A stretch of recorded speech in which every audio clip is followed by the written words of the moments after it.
ಕೈ ಬಿಟ್ಟಿದೆ BMRCL.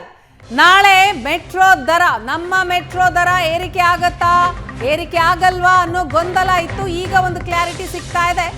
ಈಗ BMRCL ಮೆಟ್ರೋ ದರ ಏರಿಕೆಯ ನಿರ್ಧಾರವನ್ನ ಕೈಬಿಟ್ಟಿದೆ.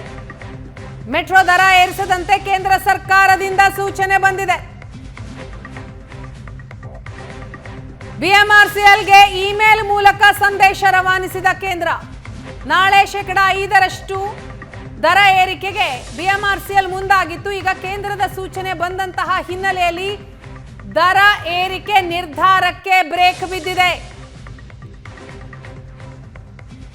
ನಮ್ಮ ಮೆಟ್ರೋ ದರ 5% ಏರಿಕೆ ಆಗ್ತಾ ಇತ್ತು ನಾಳೆಯಿಂದ. ಆದ್ರೆ ಈಗ ಕೇಂದ್ರದಿಂದ ಬಂದ ಸೂಚನೆಯ ಹಿನ್ನೆಲೆಯಲ್ಲಿ BMRCL ಈ ನಿರ್ಧಾರವನ್ನ ಕೈಬಿಟ್ಟಿದೆ. ಈ ಕುರಿತಾಗಿ ಡೀಟೇಲ್ಸ್ ಕೊಡ್ತಾರೆ ನಮ್ಮ ಪ್ರತಿನಿಧಿ ಮುತ್ತಪ್ಪ. ಇದೀಗ ನಮ್ಮ ಜೊತೆ ಸಂಪರ್ಕದಲ್ಲಿದ್ದಾರೆ. ಮುತ್ತಪ್ಪ, ನಾಳೆ ಮೆಟ್ರೋ ದರ ಏರಿಕೆ ಆಗತ್ತಾ ಆಗಲ್ವಾ ಅನ್ನೋ ಗೊಂದಲ ಇತ್ತು. ಈಗ ಬಹುಶಃ ಕೇಂದ್ರದಿಂದ ಸೂಚನೆ ಬಂದ ಹಿನ್ನೆಲೆಯಲ್ಲಿ ಆ ಗೊಂದಲ ನಿವಾರಣೆ ಆಗಿದೆ ಅಂತ ಭಾವಿಸ್ತೀನಿ. ಹೌದು ವೀಣಾ, ಏನಂದ್ರೆ ನಾಳೆಯಿಂದ 5% ಟಿಕೆಟ್ ದರ ಏರಿಕೆ ಜಾರಿ ಮಾಡಬೇಕಾಗಿದ್ದಂತಹ BMRCL ಇದೀಗ ತನ್ನ ನಿರ್ಧಾರದಿಂದ ಹಿಂದೆ ಸರಿದಿರುವಂತದ್ದು. ಯಾಕಂದ್ರೆ ತೀವ್ರ ವಿರೋಧಗಳು ಕೂಡ ವ್ಯಕ್ತವಾಗಿದ್ದು, ಜೊತೆಗೆ ಬೆಂಗಳೂರಿನ ಬಿಜೆಪಿ ಸಂಸದರೆಲ್ಲರೂ ಕೂಡ ನೇರವಾಗಿ ಕೇಂದ್ರ ನಗರಾಭಿವೃದ್ಧಿ ಸಚಿವರಿಗೆ ಹೋಗಿ ದೂರನ್ನ ಕೊಟ್ಟಿದ್ರು. ಅವೈಜ್ಞಾನಿಕವಾಗಿ ಟಿಕೆಟ್ ದರನ ಏರಿಕೆ ಮಾಡಲಾಗ್ತಿದೆ, ಜೊತೆಗೆ ಬೆಂಗಳೂರಿನ ಜನರಿಗೆ ದೊಡ್ಡ ಮಟ್ಟದ ಒಂದು ಬರ್ಡನ್ ಆಗ್ತಿದೆ ಅಂತ ಹೇಳಿ ದೂರನ್ನ ಕೊಟ್ಟಿದ್ರು.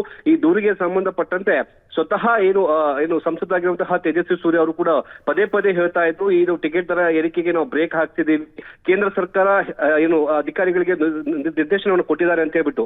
ಆದ್ರೆ BMRCL ಎಲ್ಲಿಯೂ ಕೂಡ ಅಧಿಕೃತವಾಗಿ ಈ ಬಗ್ಗೆ ಮಾಹಿತಿನ ಕೊಟ್ಟಿರಲಿಲ್ಲ. ಆದ್ರೆ ಇದೀಗ BMRCL MD ಅವರ ಇಮೇಲ್ಗೆ ನೇರವಾಗಿ ನಗರಾಭಿವೃದ್ಧಿ ಇಲಾಖೆಯ ACS ಅವರು ಒಂದು ಮೇಲನ್ನ ಕಳಿಸಿದ್ದಾರೆ. ನಾಳೆಯಿಂದ ಜಾರಿಗೆ ಆಗ್ಬೇಕಾಗುವಂತಹ ಟಿಕೆಟ್ ದರವನ್ನ ತಾತ್ಕಾಲಿಕವಾಗಿ ತಡೆ ಹಿಡಿಬೇಕು, ಜೊತೆಗೆ ಮುಂದಿನ ಬಾರಿ ನೀವು ಟಿಕೆಟ್ ದರವನ್ನು ಏರಿಕೆ ಮಾಡುವ ಮುಂಚಿತವಾಗಿ ಕೇಂದ್ರ ಸರ್ಕಾರ ಜೊತೆಗೆ ಚರ್ಚೆಯನ್ನ ಮಾಡಿ ನಂತರದಲ್ಲಿ ನೀವು ಕ್ರಮಗಳನ್ನ ಕೈಗೊಳ್ಳಬೇಕು ಅಂತ ಹೇಳಿ ನಿರ್ದೇಶನ ಕೊಟ್ಟಿರುವಂತಹ ಕಾರಣಕ್ಕಾಗಿ ನಾಳೆಯಿಂದ ಮೆಟ್ರೋ ಟಿಕೆಟ್ ದರ ಏರಿಕೆ ಆಗೋದಿಲ್ಲ. ಜೊತೆಗೆ ಯಥಾಸ್ಥಿತಿಯಾಗಿ ಹಿಂದೆ ಇತ್ತು ಟಿಕೆಟ್ ದರ ಅದೇ ಮುಂದುವರಿಯುತ್ತದೆ. ಏನು BMRCL ಕೆಲ ದಿನಗಳ ಹಿಂದೆ ಅಷ್ಟೇ ಟಿಕೆಟ್ ದರವನ್ನ ಏರಿಕೆ ಮಾಡಿ 5% ಟಿಕೆಟ್ ದರವನ್ನ ಏರಿಕೆ ಏನು ಆದೇಶ ನಡೆಯಿತು, ಅದಕ್ಕೆ ತಾತ್ಕಾಲಿಕವಾಗಿ ಈಗ ಬ್ರೇಕ್ ಹಾಕಲಾಗಿರುವಂತದ್ದು. Veena, yes, thank you Muttappa ತಮ್ಮೆಲ್ಲ ಡೀಟೇಲ್ಸ್ಗಾಗಿ.